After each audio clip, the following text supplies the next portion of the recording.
Hey everyone, Scott Movie Mantz here with a brand new episode of Rank and File. On this episode, the films of the king of the world himself, James Cameron. Wait till you see this list of narrative features.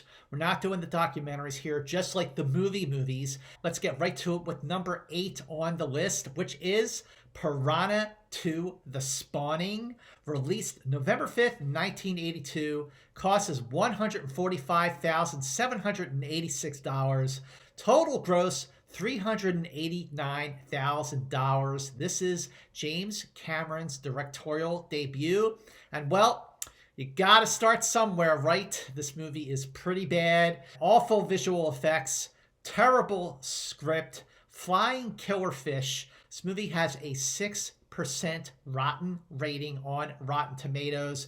It's hard to believe James Cameron directed this film, but no question about it, much bigger and better things lay ahead, especially when it comes to the number 7 movie on this list. Way up there at number 7, which is True Lies. Released on July 15th, 1994, costs between $100 and $120 million. Domestic gross $146 million. Worldwide gross $379 million. This movie is an Oscar nominee for visual effects. This is James Cameron's James Bond movie, starting with the opening scene, which is a tribute to the beginning of Sean Connery's Goldfinger. Overall, a really fun action comedy. Great chemistry here between Arnold Schwarzenegger and Jamie Lee Curtis. Also great chemistry between Arnold Schwarzenegger and Tom Arnold. You know what? Any movie that can make me really like Tom Arnold can't be all that bad. Awesome action, especially the scene where Jamie Lee Curtis is saved on the bridge by the Florida Keys. So the spy movie part is a great film.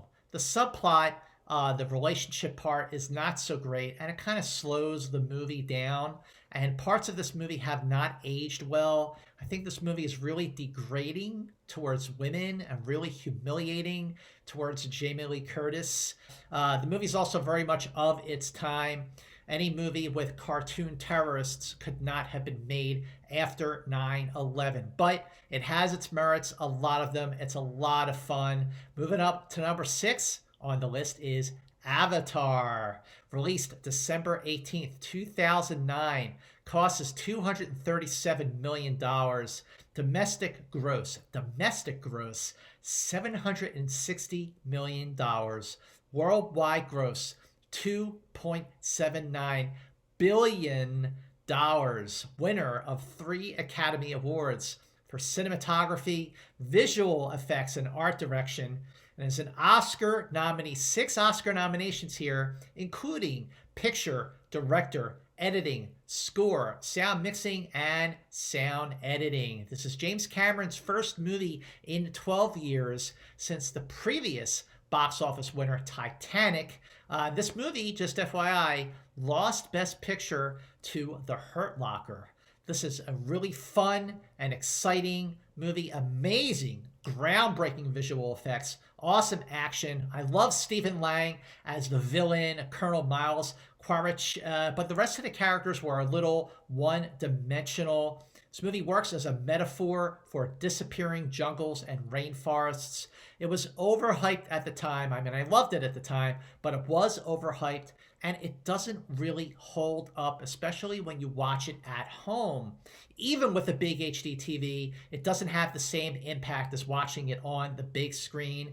And look, if you take away all the bells and whistles in this film, and there are a lot of them, it is too derivative of other films.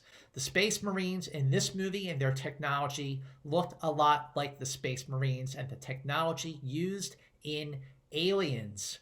The movie is basically Dances with Wolves in space, and the last part of the film is Return of the Jedi, the part on the moon of Endor. But, you know, thank goodness there's no Ewoks in this movie. But overall, I do love Avatar. It's really fun. It was great to rewatch this movie again for the first time in a long time. And if you didn't get enough of Avatar back in 2009, there's 4 more sequels coming. Moving up to number 5 on the list is Titanic. Released December 19th, 1997. Cost us $200 million.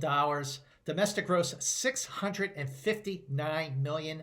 Worldwide gross is $2.47 billion. Now that's with reissues. Oscar winner 11 Academy Awards, including Best Picture, Best Director, Cinematography, Visual Effects, Score and Song. An additional 3 Oscar nominations. Best Actress for Kate Winslet, Supporting Actress for Gloria Stewart, both playing the same character, and Makeup. This was the highest grossing movie of all time with $1.8 billion until Avatar dethroned it. And I don't care what anyone says.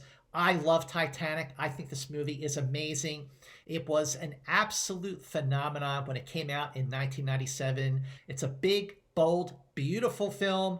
Irresistible, amazing chemistry between Leonardo DiCaprio and Kate Winslet. And boy, did this make Leonardo DiCaprio the biggest star on the planet. And he has made great movie after great movie ever since. I think Leonardo DiCaprio is an amazing actor. This movie does get better after the iceberg hits. I remember when I got the 2 videos, I would always put the second video in. The first part of the movie is still very good, but the dialogue is a little cheesy and corny. Amazing visual effects, groundbreaking at the time, but they still very, very much hold up. Amazing score, of course, by James Horner. Moving up to number 4 on the list is a movie that has gotten better with age, and boy, does it hold up in a very big way, and that is The Abyss. Released on August 9th, 1989. Cost around $43 to $47 million. Domestic gross, $54 million. Worldwide gross, $90 million. Academy Award winner for visual effects. 3 additional Oscar nominations for cinematography, sound, and art and set direction. This movie does hold up. It had been so long since I watched The Abyss, but it was on Amazon Prime, and I rewatched it, and it is amazing. This movie could have been shot today. The filmmaking, the production design, the claustrophobic feel, there's action scenes, great characters, and there are great performances from Mary Elizabeth Mastrantonio and Ed Harris. A beautiful score by Alan Silvestri, and the scene where Mary Elizabeth Mastrantonio drowns and they try to bring her back. I mean, the performances are so committed. I also love the scene where Ed Harris jumps off into the abyss and his wife is talking to him over the microphone. This movie is filled with so much power and emotion, and I was really blown away by how much that power and emotion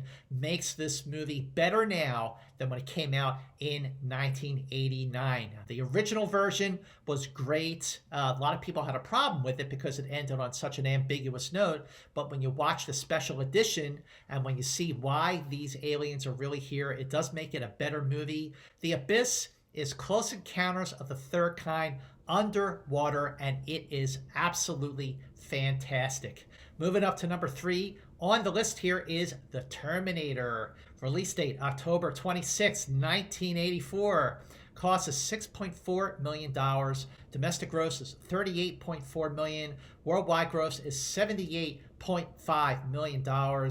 This movie goes a really long way on a low budget. It is scrappy and it is gritty. It's very straightforward. Takes itself very seriously. Great action scenes, but they are very violent and very disturbing, particularly the scene where the Terminator shoots all the cops at the precinct. That still is disturbing to this day. This was very early in the career of Arnold Schwarzenegger's acting career, and he was never this buff or ripped as he was during the making of this film.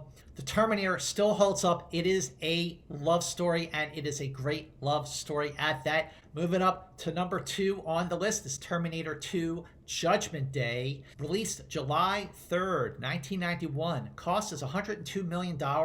Domestic gross, $206 million. Worldwide gross, $521 million. Oscar winner, 4 Academy Awards for makeup, visual effects, sound and sound effects editing, 2 additional Oscar nominations for editing and cinematography. This is a rare, superior sequel that holds up. Amazing visual effects, could have been made today. Terrific action sequences. I love the father-son relationship between the Terminator and Edward Furlong, who plays young John Connor. Arnold Schwarzenegger really at the top of his career at that time, thanks to films like Predator, Twins, Total Recall, and Kindergarten Cop. So, of course, you had to make him a good guy in this movie, while Robert Patrick as the T-1000 was the bad guy. Sarah Connor was a much, much stronger character and closer to Ripley in Aliens to that extent. It's a perfect blend of action, heart, and humor. Iconic quotes like "Hasta la vista, baby," indeed. That means the #1 movie on the list of James Cameron's best films is Aliens. Release date July 18th, 1986. Cost us only $18 million. Looks like it cost more than that. Domestic gross $85 million. Worldwide gross $131 million.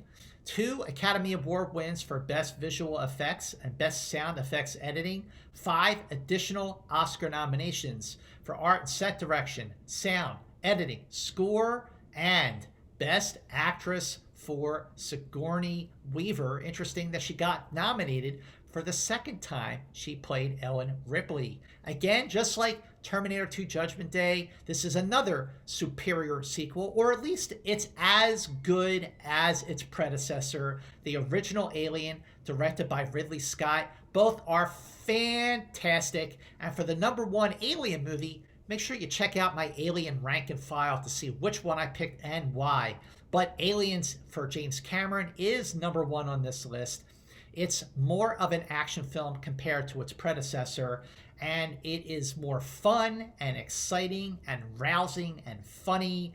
Instead of just one alien, there's a whole hive of them.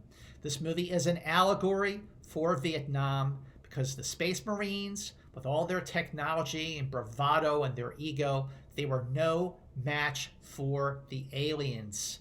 It's trailblazing and groundbreaking, particularly in the way that Ripley was a female action hero, the best of all time. She set the bar, and she has inspired so many other female action heroes since. I love the Marines, Hudson, Vasquez, Hicks, the great climax between Ripley and the Queen, Alien, classic lines like "Game over, man, game over," and of course, "Get away from her, you bitch." Beautiful score by James Horner. Awesome tagline for this movie, "This time it's war." So, Aliens is the #1 James Cameron movie.